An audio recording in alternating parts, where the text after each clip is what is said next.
Juan Kapitulo 6, versikulo 35. Si Jesus miingon kanila, "Ako mao ang pan nga naghatag sa kinabuhi. Ang muari kanako dili nagayod gutomon, ug ang mutuo kanako dili nagayod uhawon." Ang mga puno Pan sa kinabuhi. maglikon unta sa mong pagtuo ug gagakabi sa pagtuman sa imong mahal nga kasuguan. Ginoo na kaninyo. Santos ng Ebanghelyo sumala ni San Juan. Unya ang mga Hudiyo mipunit na usab ang mga bato aron pagbato kaniya. Si Jesus miingon kanila, "Kipagita ako kaninyo ang daghang ang mayong buhat, kag gisugo kanako samahan. Hain man niini ang hinungdan nginyo akong batuon." Ang mga Hudiyo mitubag, Dili kanamo batuon tungod sa bisan unsang buhat nga maayo, kundili tungod sa imuhang pagpasipala sa Dios. Tao ka lamang apan nagpaka-Dios ka? Si Jesus mitubag, naisulat sa inyong kaugalingong balaod nga ang Dios miingon, "Mga Dios kamo."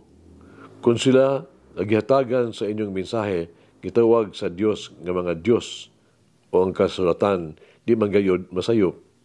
Nan nganong miingon man kamo nga ako nga gipili samahan, gipadala nganhis kalibutan, nagpasipala sa Dios sa akong pag-ingon nga ako maong anak sa Dios. Busa ayaw kamo pagtuo kanako kung wala ako magbuhat o mga buhat sa ako ang amahan. Apang kung nagbuhat ako niini mga butanga, tuin ninyo ang ako ang mga buhat, bisag dili kamo motuo kanako. Aron mahibalo kamo kang amahan ania kanako o ako anaa sa amahan. Ug dakpan na usab unta nila sa Jesus apan miikya siya. Si Jesus mibalik pagtabok sa suba sa Jordan sa dapit diin namunyag si Juan. Nagpabili siya didto. Daghang mga tao miadto kaniya. Sila miingon, si Juan wala magbuhat o mga milagro, apan ang tanan nga iyang gisulti mahitungod ni ining tawhana tinuod gayod. Ug didto daghang mga tawo mituo kaniya. Ang Ebanghelyo sa Ginoo. Pasalamati ang Ginoo kay siya maayo, ang iyang gugma mulungtad hangtod sa kahangturan. Pasalamati ang Diyos sa tanang mga Diyos, ang iyang gugma malungtaron. Pasalamati ang Ginoo sa mga Ginoo, ang iyang gugma malungtaron.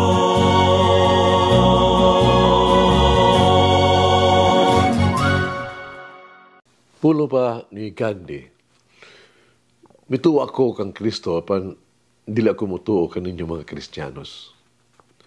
Kini usa kini kang sakit kaing pagsaway ba bato ka nato mga Kristiyanos, Kristohanon. Kay kini napadayag man no, nagpunting man sa kahawang ba sa tuang mga binuhatan isip Kristiyanos. Sa Ebanghelyo karong adlaw, gipasiug ni Jesus ang kamahingdanon gyud sa maayong buhat alang sa iyang misyon, isip katig padayag sa amahan. Kung pa niya, kung dili ko buhaton ang mga buhat sa akong amahan, ayaw ka mo pagtuo kanako.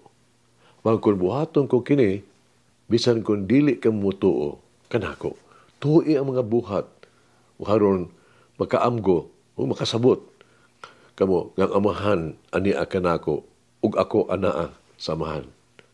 Mga buhat ug dili mga pulong.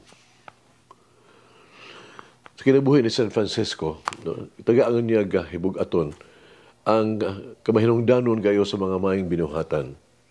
Pinagis pag-ingon, iwali o wali gayod.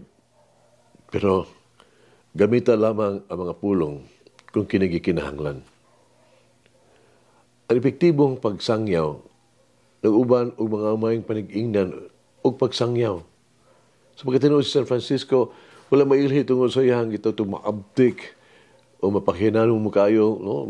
Hindod kayo mga sermon, panusa ka siya sa labing bantugan ng mga santos o Kristiyano sa tanang panahon.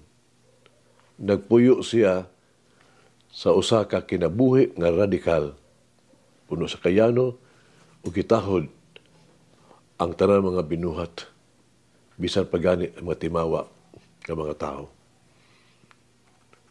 Nagkasamok alang kanako ba ang pangutana sa mga tao matagkaroon og unya. No? Nga miingon sila, nganong ang Pilipinas ba? No? Nagpabilin nga nasod nga kabus o nga to nga puno sa kagubot, bisan pa sa kataas o kusgan kaayo presensya sa simbahan katoliko.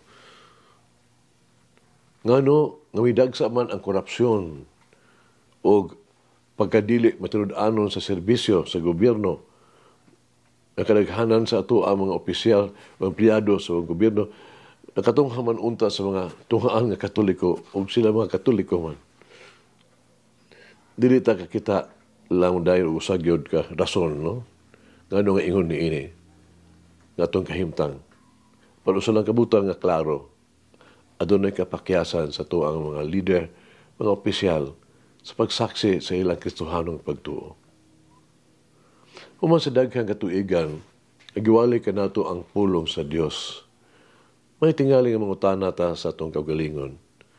Kung usaba kita sa angayang basulon, sa mga kaalautan sa tuang mga nasa atong nasod. Hinug na ang panahon nga atong dalhon ang tema sa selebrasyon sa centenaryo ba, sa Year of Faith ba, pagsaksi sa pulong. Di lang isipon slogan, kundi isip yun pagpadayag sa pagsalig sa misyon, sa pagbag-o sa katilingban sa Pilipinas. Mag-ampo kita. Jesus, sa panahon sa Kwaresma, nangita ako og espirituhanong pagbago ug mas lawom nga koneksyon kanimo. Puna ako sa imo ang balaang espiritu. Libyuhan ako ang kasing-kasing ug paduula ako sa imong gugma o grasya. Amen. Mary, teach me to love even those who harm me. Malangin ang Diyos magagahom sa tanan, Amahan, Anak, Espiritu Santo. Amen. May the Lord of the divine mercy bless us all, heal us from all diseases and suffering. Ayun unta niya kita, tanang mga sakit na sa lawas o sa kalag, body and soul. In the name of the Father, the Son, and of the Holy Spirit. Jesus, I trust in you. Amen. Whoever eats the bread of life will never hunger, says the Lord. Kay galaan inyong nabati ang pagpaambit ug hamubong pamalandong sa pulong sa Dios pinaagi sa tulumanon. Pan sa kinabuhi nga gidumala ni Monsignor Daddy Silva. Hangtod na usab sa sunod higayon, daghang salamat. The bread of life.